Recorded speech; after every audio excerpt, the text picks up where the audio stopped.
Hi there, I am Sanya Quiller, and in this video, I'm going to talk to you about the major branches of neuroscience. What are they? How are they connected? Why are they important? What are some of the avenues you can take to study if you're interested in them? And so on. And this is something that my students and I kind of put together during a summer course that I was teaching in topics in neuroscience. So a major thanks to them from the Badger Pre-College Summer Program and topics in neuroscience. So I really hope that this is helpful to you, especially if you're trying to figure out or understand different neuroscience areas for further study, or you just want to learn more about this area and why it's important. So please let me know if you have any questions at all. And again, major thanks to the students who put these slides together with me over the summer. And for some of you, maybe your introduction to neuroscience came from one of my favorite shows, The Big Bang Theory here. Amy Farrah Fowler. Then this is Sheldon. This is Raj. This is Howard, Bernadetti, Leonard, and Penny. So in real life, Mayim Bellick, who plays Amy Farrah Fowler, she's actually a real life neuroscientist. So maybe that's your first introduction to neuroscience. Well, in this video, my students and I are going to tell you about all the different branches in neuroscience that are there to help you guys with planning out your careers or thinking of what's ahead and sort of just kind of knowing what to expect in the different fields. And of course, these are changing and evolving fields. So hopefully this will be helpful. And actually, guys, there's a link here to Georgetown University's Department of Neuroscience, which talks about the major branches of neuroscience. So that's what kind of inspired this video. So I sort of wanted to go more in depth about each of these different branches to sort of provide some more guidance. And this is a project that my students and I worked on during the summer course. So I hope that their little investigation and this compilation will be very helpful for you guys if you're thinking about majoring in neuroscience. And I want to give a special thanks to University of Wisconsin-Madison's Badger Pre-College Topics in Neuroscience students for putting this together. Thank you guys so much. And a huge thanks to you guys, students, who I really loved and enjoyed teaching over the summer.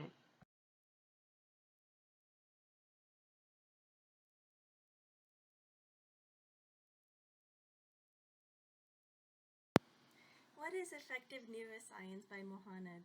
So basically, it's a study about the mechanisms of emotions. So it consists of neuroscience, the psychological study of personality and mood. And it's useful because it can help examine how the brain creates emotional responses. And we can understand how matter, like brain structures, can create the emotions, and it leads to biologically based treatments for affective disorders. And affective disorders are basically illnesses that affect the way that you think and feel. The symptoms may be quite severe. In most cases, they won't go away on their own. And most common affective disorders are like depression, bipolar disorder. And what's important to understand is that emotion is generated in the limbic system structures like the hippocampus. And emotional moments are caused by electrical signals in our brain that lead to an increase in hormones, creating an instant feeling of happiness, sadness, or anger.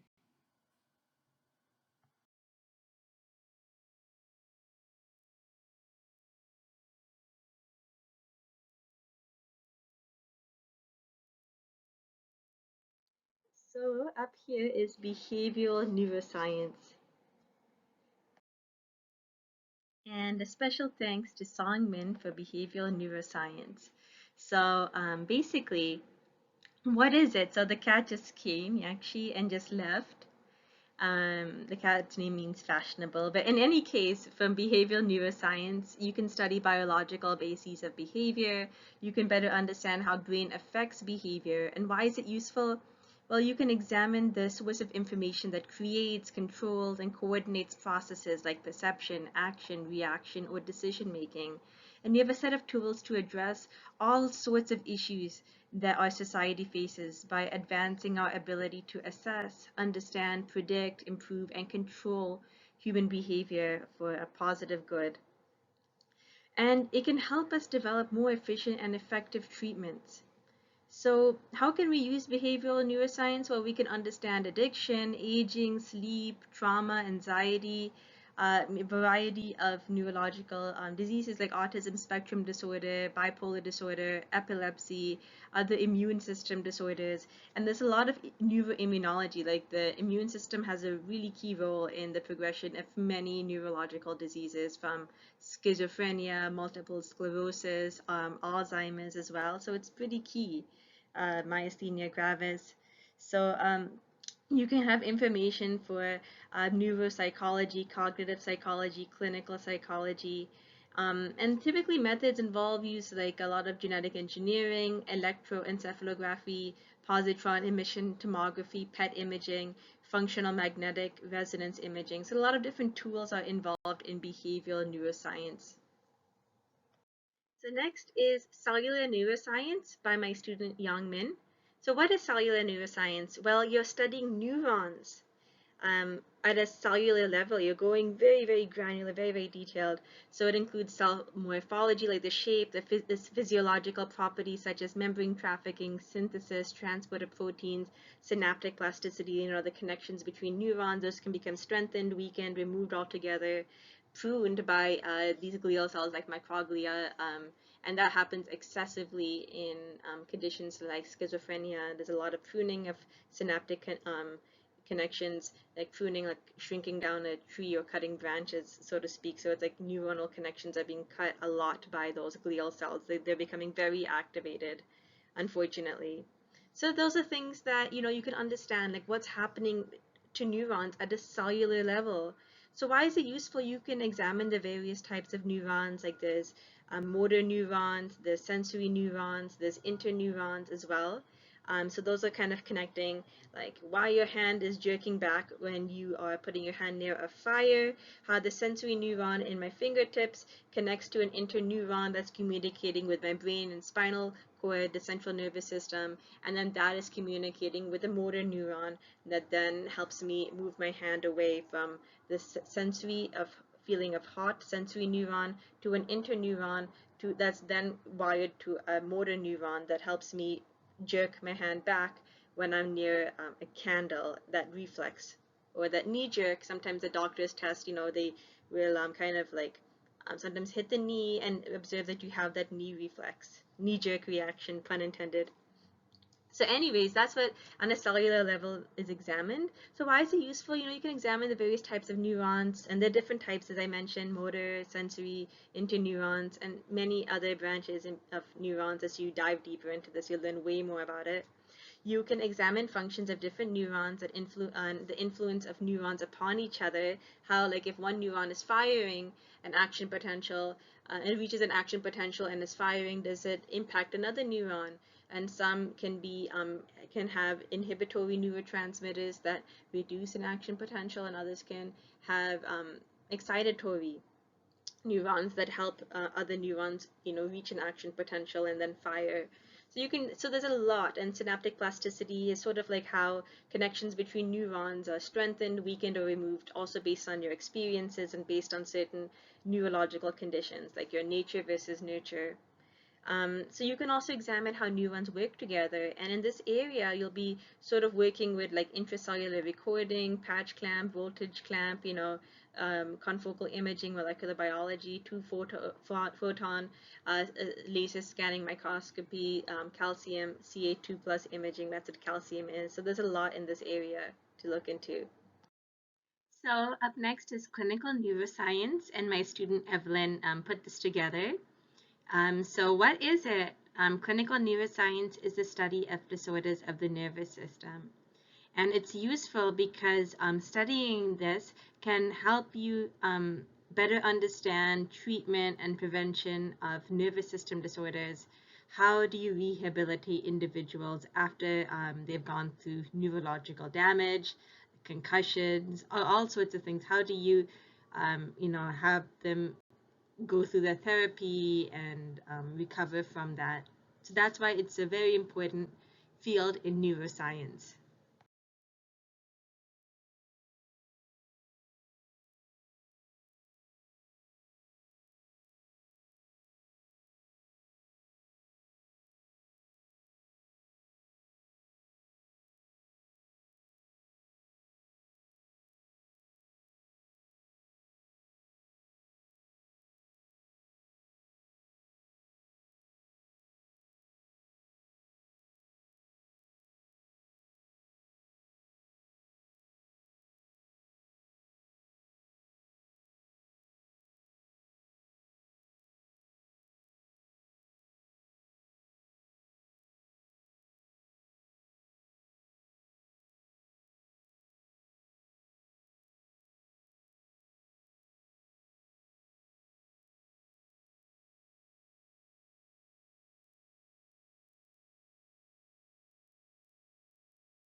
Up next is Cultural Neuroscience by my student Alexandra, and what they found is that cultural neuroscience looks at how beliefs, practices, and cultural values are shaped and how they can shape the mind, the brain, genes over different periods.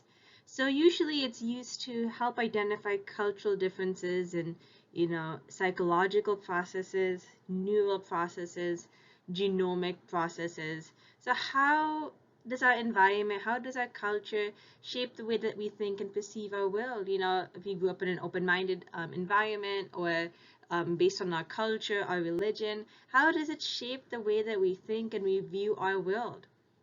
So, cultural neuroscience integrates theory and methods from cultural psychology, brain sciences, and population genetics to try to better understand this. The next up is Computational Neuroscience by my student Donghoon. So what is computational neuroscience? Well, it's understanding how brains compute. You can use computers to simulate and model brain functions and apply techniques to math, physics, and other computational fields to study brain functioning. So why is this useful? Well, you can investigate how neurons interact in activities like thinking, memory, sensing, exercise, and you can figure out how the brain works exactly. And by understanding the human brain, we can also work on artificial intelligence, which is imitating the human brain and how like networks signal between how neurons and networks signal with each other. So we've built artificial intelligence kind of based on the model of our brain.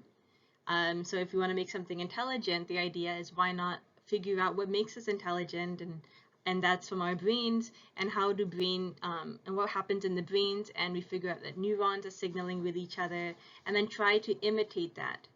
So if the brain is fully analyzed, how it works mechanically, it'll be easier for us to cure or alleviate symptoms for different brain diseases. And so current research in this area is like single neuron modeling, sensory processing, motor control, memory, and synaptic plasticity. So the brain is very plastic and neurons continuously, this like wire together, fire together, wire together, and the connections are either created and strengthened or destroyed or weakened. So that's a synaptic plasticity. The brain is incredibly resilient. Behaviors of networks, consciousness. So there are a lot of different research areas in this field. And this is just from one of the books on computational neuroscience. So you can see a lot of different topics here, like mathematical formulations, so many different topics, like cortical feature maps and recurrent associative networks and episodic memory, and then there's a lot of math involved as well. So that's also a very good way to combine math, physics, and different biology classes in neuroscience. So up next is Molecular Neuroscience by Ed, my student. So molecular neuroscience, the goal is to understand the brain at its most fundamental level by studying mechanisms that can control construction and maintenance of cellular and molecular circuits. So if you want to major or go more into molecular neuroscience or work on it more, it's usually recommended to get a master's after completing your bachelor's, your undergraduate degree. So why should you study molecular neuroscience? Well, you can discover crucial insights to brain development. You can understand the root causes for many pathological conditions in the brain. You can study specific neuron and glial pairs. So glial are the cells that help support neurons in the brain, central nervous system, that like oligodendrocytes, microglia, astrocytes, and more. So you can study these pairs and circuits to gain a better understanding of the brain as a whole. You can identify new pathways that could play critical roles in basic and complex neural mechanisms. And you can understand the mechanisms that control construction and maintenance of cellular and molecular circuits in the brain. So it's a very exciting field. So understanding it at the molecular level, like what's happening inside the DNA level, like what's going on. So I want to talk about neuroengineering, which two different students of mine worked on. The first is Parth. So this is what Parth has worked on. So neuroengineering is studying the brain with the goal to help us better understand and augment, so improve brain function and health and disease across spatio-temporal scale. So that's how it's defined by Johns Hopkins. So basically, you're using like neuroscience and engineering. So it's important because considering the advances that have been made with technology, cutting edge devices with the help of computing, and technology, we've made a lot of devices. We can develop them to assist individuals who have neural disorders. And it opens up opportunities for scientists to fully understand the mechanics of decision making. Like how does that work? How do we make decisions? And how is it involved? Well, the primary aspect of neuroimaging that has evolved over the years is the commonality of technology seen in our everyday lives. So humans have made smartphones, watches, glasses, and many more revolutionary products that have not only affected the field of neuroengineering, but also everything that we see around us. And if you want to get into this field, it's important to get a Bachelor of Science in Biomedical Engineering or a master's degree. Those would be very helpful if you're interested in neuroengineering. And then another one of my students, Hyunjun, has also looked this up and said that it's a discipline, neuroengineering is a discipline within biomedical engineering, which is why I said that it's important to focus on biomedical engineering in school if you're interested in this. So it's a discipline in biomedical engineering. It uses engineering techniques to understand, repair, or enhance neural systems. So using this engineering to help improve neuroscience, like the neuronal functionings and how our brain is processing and understanding. So the engineers approach on the diseased brain, the structural paradigm and global paradigm. So the two different approaches, the structural paradigm, CT scans, MRI, fMRI, PET scan, SPECT. So you can use a structural approach. So when there's an acquired brain injury or change in cerebral circulation that happens, it leads to structural changes in the brain. Finally, then, it can lead to neurological symptoms. So to help solve brain diseases, we must improve neuroimaging techniques, so we could figure out what's kind of going on inside the brain more, and when we have these different conditions, doing traumatic brain injury, concussions, a variety of brain diseases. So we have to figure out, using engineering techniques, how to improve neuroimaging, the kind of input that we're getting. So they're sort of like at the cutting edge of, figuring out and using engineering and developing technology to help improve our understanding of what's going on in the brain. And the global paradigm is diseases can affect every part of the brain. There are three major intracranial compartments, like cerebral blood vessels, cerebral spinal fluid filled, ventricular and subarachnoid system, and brain parenchyma. So each of the compartments are physically linked and interact physiologically in the brain. So there are three main types of neuropathies corresponding to each major intracranial compartment. So if you want to help solve brain disease, neuromonitoring techniques must also evolve. So again, so ICP is intracranial pressure, TCD is transcranial Doppler ultrasonography, and then used for cerebral blood flow measurements. So there's a lot of engineering that is needed, and a lot of the times the tools that are developed that other neuroscientists will use will be based on technological advances brought about by engineers, and engineers who understand brain functions and understand how to build tools. So if we want more revolutionary products down the line, we're going to need to focus neuroengineering efforts on how to better capture what's going on in the brain. How can you combine your interest in engineering with your interest in neuroscience together to build tools to enable other neuroscientists and other researchers to better understand the brain? So technology is always evolving, and if you're interested in being part of the tech world and engineering world with an application towards neuroscience and helping up this field, then neuroengineering would be for you. Up next is neuroimaging by my student Ethan. So what is neuroimaging? Well, it's a branch of medical imaging that concentrates on the brain. And there are two main branches of neuroimaging. One is structural imaging and the second is functional imaging. So why is it useful? Well, through neuroimaging, we can diagnose disease and assess the health of the brain. We can also better study the brain, how it works, how different activities can impact the brain. And some of the tools people use are EEGs, electroencephalographies, PET scans, MRIs, magnetic resonance imaging, and fMRIs, functional magnetic resonance imaging. So it's a lot, but it's helping focus on the brain, and it's really cool, like how it works, different activities, health of the brain, diseases, based on different things observed. They even have neuroimaging for what happens to your brain when you're going through a heartbreak, for instance, or if you have a certain chemical addiction, or if you have a certain diseases, what's happening, is the volume in the hippocampus shrinking, like all these types of things that they can kind of observe through these scans, focusing on the brain and what regions are activated, and with a lot of dopamine, or that's sort of like one of the ways we can figure out what's going on in the brain, which is super important, especially because we're still building tools to better understand what's happening in the live brain. Oftentimes, some of the gene expression data I look at in my research is for brain samples of individuals who died, and there could be some factors that changed after death. So that might be important to consider because it's not a live brain, so unfortunately. Up next is Neurolinguistics by my student Yannick. So what is it? So neurolinguistics is helping us study how language is represented in the brain. So the term is linguistics, so that's like language, and neuro, so like brain related. So how language is represented in the brain, neurolinguistics.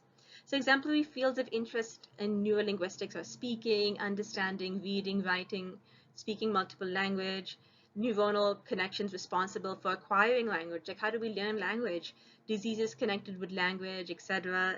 Sometimes it's a lot harder for people to learn one language than another. And I know from experience some people struggle with connecting phonetic sounds and words with English, and putting the two and two together.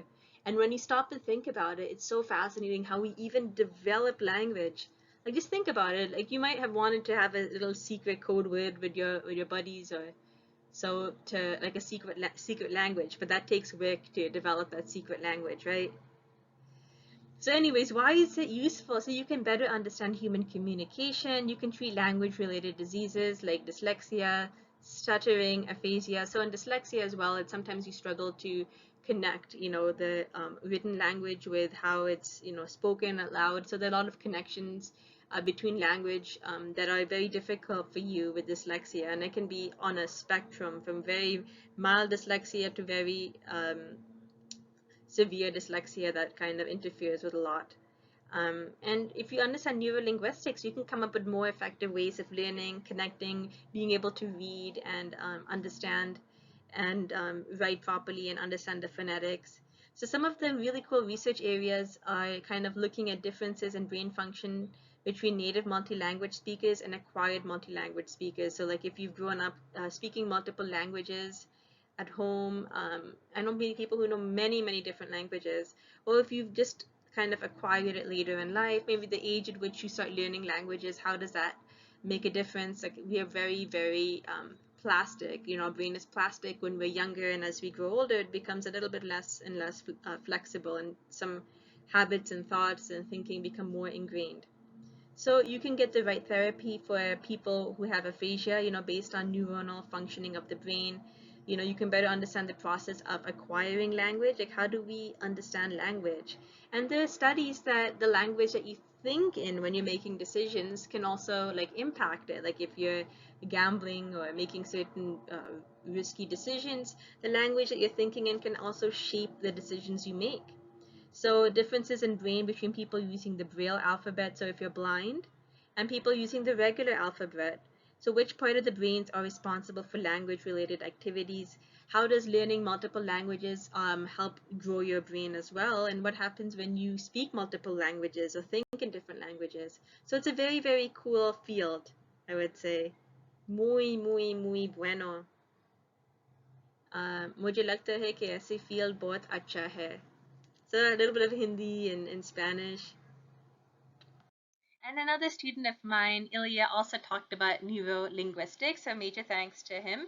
So again, in other words, it's the study of how the brain encodes, retrieves, and then utilizes knowledge of language or languages in our everyday lives. So language is anything that we speak, read, write, comprehend, and it's important to do this or analyze this field because it can help us understand how human language is possible, why and how is human communication so complex and different compared to other animals? Meow, meow, and so on. Where your brain stores specific words or phrases that you have learned for different languages and so on. How multilingual people switch back and forth between different languages without having them interfere with each other. कैसे हो सकता है? मुझे नहीं आता है. I mean, how does this happen? I don't know. Es muy difícil para hablar muchas lenguas or muchos idiomas, lo siento. So that's also Spanish saying it can be very hard to speak many different languages. So like how do you switch back and forth without just having them interfere with each other? That's also really hard in and of itself. So it's a cool field. Up next is Neurophysiology by Hyungwoo. So what is it exactly? So neurophysiology is studying nerve cells and how they receive and transport information to one another, how they function. So it's a branch of physiology and neuroscience that just focuses on the functioning of the nervous system, and you study all physiological phenomena that are made by the nervous system. So why is it important? Well, you can get more insights into how the nervous system works, how when it breaks down or is not functioning properly or there's any error, how that can lead to diseases. So what do neurophysiologists do? Well, they approach the nervous system at multiple levels of organization, like functional systems, circuits, single neurons, and neuronal compartments. So they perform EEG, which is electroencephalography, EMG, electromyography, and other procedures to evaluate the functions of the brain and nervous system. So how do you become a surgical neurophysiologist if that's what you're interested in?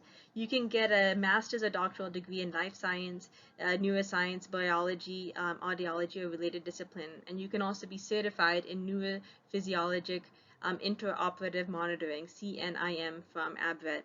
So there's a lot of different avenues in this field. So you can even do like surgical related procedures as a neurophysiologist.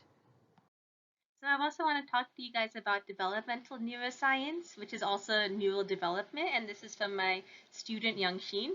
So developmental neuroscience is the cellular and molecular mechanisms by which complex nervous systems emerge during embryonic development. So when we're a little embryo and we're growing, it's the mom's stomach and we're growing from that and throughout life. So research methods in developmental neuroscience, again, it's also called neural development, include traditional biological research and animal studies, as well as in vitro, like in test tube generation and computer modeling. So animal studies often are in mice as well. So why is it useful to do developmental neuroscience? Well, you can minimize the impact of disorders affecting the developing central and peripheral nervous system. So central is like brain and spinal cord, and peripheral are all like the nerves, like and the peripheries, like the hands, toes, and so on.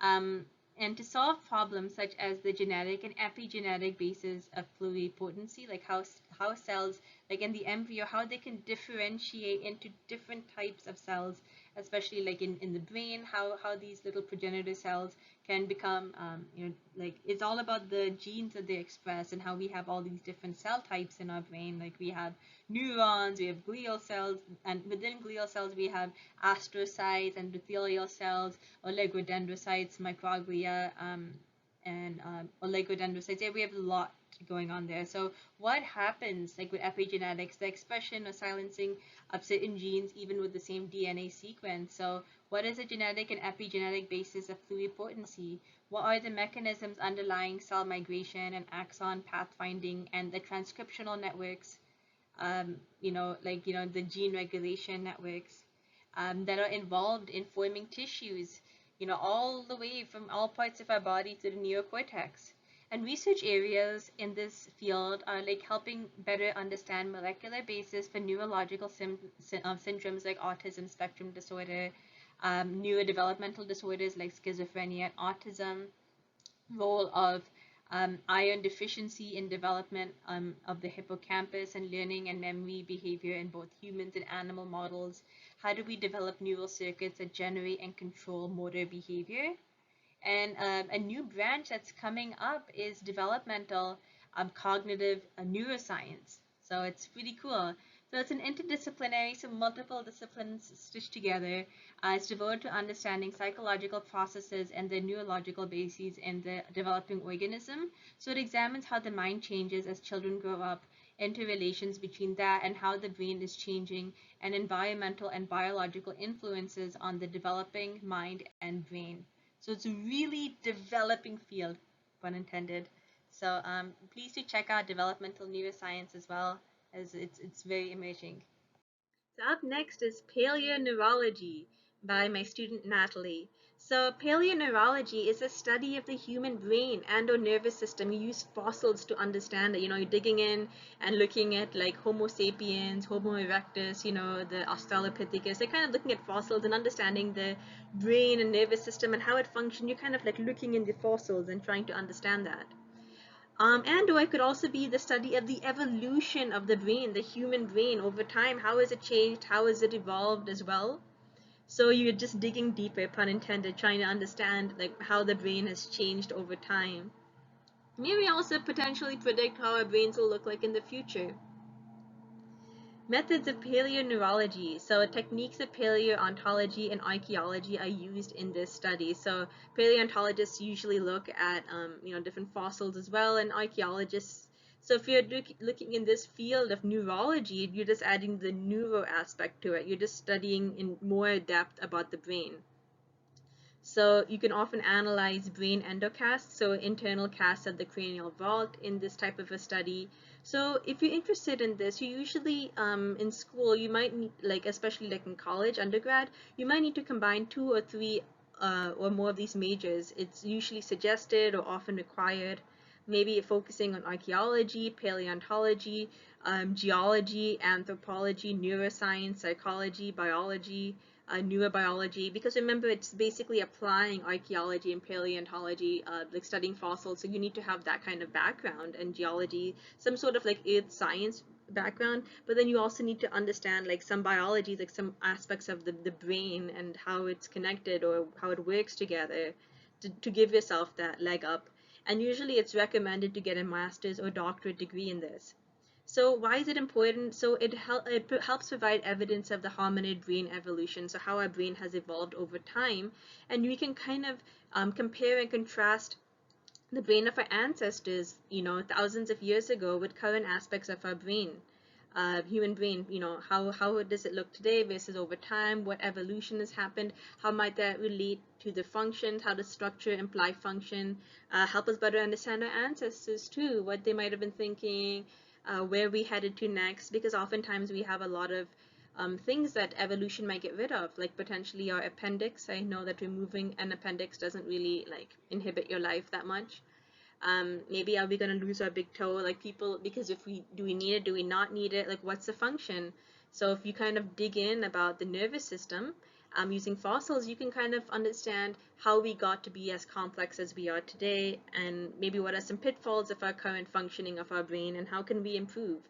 So it's like history. From studying the past, you try not to repeat the same mistakes, but you can also learn a lot from the past. So it's kind of like looking at the past and seeing how our brains evolved and shaped us to being who we are today. Up next is Social Neuroscience by my student Minjoon. So what is social neuroscience? Well, it's an interdisciplinary field. It helps us understand the relationship between social experiences and biological systems as well. So social experiences, like hugging this little guy, and biological systems. So why is it useful? Well, humans are fundamentally social species. So traditional neuroscience thought that the nervous system is isolated from social environments, but it's not. So you can apply biological mechanisms to understand social processes and behavior in social and behavioral sciences. Why do we react or act the way that we do? How can we use biology to better understand this, social interactions? So what kind of majors might you need for this? Well, a Master's of Art in Behavioral Neuroscience might be helpful, or you can go all the way with a Doctor of Philosophy in Brain Science, or a medical doctorate or a Doctor of Philosophy dual degree program could be helpful. So methods that are used are computational neuroscience, behavioral neuroscience, and many other fields in the social neuroscience to help understand the mechanisms of memory, cognitive function, relationships between the endocrine system, and so on. So there's a lot. The endocrine system, like all these hormones as well that we're experiencing, oxytocin, the cuddle, um, as well, hormone. So it's like a lot going on. So you can see that some neuroscience branches are highly interconnected as well. So if you're going into one, you might need to also know the other. So if you're doing one, maybe it's also closely related to another branch, and you can sort of branch up, with them and merge the interests. The next I want to talk about systems neuroscience, which is by my student Abdul Salam.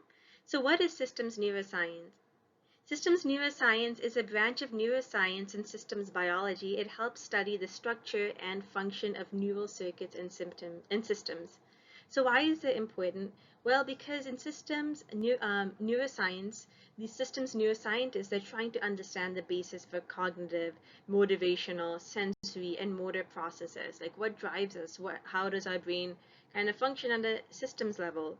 So their work overlaps with that of other research disciplines. So these connections that are revealed by systems neuroscience, they're critical to uncover answers to basic questions about how we move, how we learn, how we feel. So when you're doing this research or interested in this field, you can understand that there's a lot that's interconnected. So this type of science employs systems theory, like examining complex combination of seemingly independent separate parts that are interdependent in the larger scheme of things. So it's all interconnected because you're trying to incorporate multiple systems together to be able to understand a variety of processes that happen in our brain. And lastly, another student of mine, Yale, also has a spin on systems neuroscience. So again, it's just addressing the function of neural circuits in intact organisms. And the goal of this research is to help understand the function of the nervous system at a variety of levels, from single cells to entire networks. They're mediating complex behaviors like vision, audition, motor responses. So from a small level all the way to networks, like interconnected networks. So it's important to all aspects of our work and gives data that is used to build computational models of cognitive processes. How do genes regulate each other? How are they involved in different processes like feelings, emotion, movement, behavior? And it also allows us to test hypotheses about brain function by precisely intervening in the system in ways that are not possible in humans, such as neural or genetic mechanisms. So you can also test them out. You can interfere with these systems, these networks of genes, and figure out what happens if you change this or perturb this, what happens downstream, what are the different effects that you can observe in gene functioning and in diseases of the brain and other neurological conditions. So in conclusion, yeah, this is from Georgetown University, my alma mater, Hoya Saxa, Department of Neuroscience. And I just want to summarize and recap everything. And a major thanks to the Badger Pre-College Topics in Neuroscience students who are my students this summer. I'm very thankful to have such amazing students. And, for you guys as well, you guys put together some beautiful slides with a lot of information. And I just want to recap. These are the branches that were inspired this video. And I wanted to kind of talk about, again, just recap the following branches of neuroscience, based on research areas and subjects of study. So these are the following disciplines, and neuroscientists, you can usually cover many of these at the same time. Or you could go drill really into one specific one, like you can go sub inside one of these fields, or you could have a blend of them. They're very interdisciplinary, but it's kind of cool to know what is out there if you're interested in neuroscience. My program itself is like biomedical data science, so it's like data science along with a lot of science components, science, computer science, mathematics / biostatistics. So again, in effective neuroscience, research is carried out in laboratory animals and looks at how neurons behave in relation to emotions. There's behavioral neuroscience, where you're studying the biological basis of behavior. How does the brain affect behavior? In cellular neuroscience, you're looking at neurons, how they form, the physiological properties at a cellular level. In clinical neuroscience, you're looking at disorders of the nervous system. Psychiatry instead looks at disorders of the mind. In cognitive neuroscience, you're studying higher cognitive functions that exist in humans and the underlying neural bases. So you're using linguistics, neuroscience, psychology, cognitive science. So cognitive neuroscience can have two directions. One is behavioral and experimental, or you can go down the computation, modeling, trying to understand the nature of cognition, like thinking, reasoning from a neural point of view. So if you go down the computational aspect of it, right? So what is computation? Computation is math, physics, simulations, coding, programming. So in computational neuroscience, you try to understand how the brain computes, use computers to simulate and model brain functions, and apply techniques from math, physics, and other computational fields to study brain function. Under cultural neuroscience, you look at how beliefs, practices, and cultural views are shaped by, and they shape the brain, mind, and genes over different periods. So how does culture influence, and what your belief system, your religion, for instance, how does that influence how your brain works, things, cultural perceptions? Developmental neuroscience, how does the nervous system develop on a cellular basis? What are underlying mechanisms that are existing in neural development? So, from embryo onwards. Molecular neuroscience, what are the role of individual molecules in the nervous system? Neuroengineering is like using engineering techniques to better understand, replace, repair, or improve neural systems as well. Neuralink is something that's pretty cool. It might be neural engineering because Elon Musk is coming up with some technology to put these little implants in our brain to help us communicate with AI and potentially solve paralysis and other neurological disorders. But stay tuned. There are a lot of ethical concerns as well. Then there's neuroinformatics, where you're integrating data across all areas of neuroscience to help understand the brain and treat disease. So it seems a lot like bioinformatics, so I might be doing some of this too. So neuroinformatics involves acquiring data, sharing, publishing, and storing information, analysis, modeling, and simulation. So it's informatics. So that's what bioinformatics is like, using computer science and programming and math in the field of biology, and this must be more specialized to the brain. So neurolinguistics is studying what neural mechanisms in the brain control the acquisition, comprehension, and utterance of language. Like what is behind us being able to speak muchas idiomas, like many languages. Neurophysiology looks at the relationship of the brain and its function, and the sum of the body's parts and how they interrelate. The study of how the nervous system functions, typically using physiological techniques like stimulation with electrodes, light-sensitive channels, or ion or voltage-sensitive dyes. So then there's paleoneurology, which is the study of the brain using fossils, so you can really dig deep. Social neuroscience, it's an interdisciplinary field, helps us better understand how biological systems implement social processes and behavior. It gathers biological concepts and methods to inform and refine theories of social behavior, and uses social and behavioral concepts and data to refine neural organization and function theories as well. And then last but not least is systems neuroscience, follows the pathways of data flow within the central nervous system and tries to define the kinds of processing going on there. It uses that information to explain behavioral functions. So altogether, I really hope that this was helpful for you guys in helping you learn about the major branches of neuroscience. Also, huge thanks to Christian Nordquist for writing all of this. And I think that this is a really exciting field, and I can't wait for you guys to hopefully be a part of that, or to be aware in any case of the different types of neuroscience. It's just really fascinating to me. And if you're interested in artificial intelligence and machine learning, a lot of the ideas in deep learning have been based off of neuroscience and trying to model using math how the brain works and thinks, and then kind of put that in mathematical models as well to be able to create artificial intelligence, things that are intelligent, and what makes us intelligent, what makes us able to think and act and do certain things. It's our brain and signaling between neurons, and all of this is trying in different branches. All of them are trying to advance and improve the understanding of the human brain and help treat and cure diseases and other debilitating things that happen to us over time, or due to genetics or epigenetics. So I hope that this was really helpful. Again, major thanks to my students for putting these slides together. And please let me know if you have any questions at all. I am Sanya Koller, and if you found this helpful, please subscribe to my channel. Thank you, guys.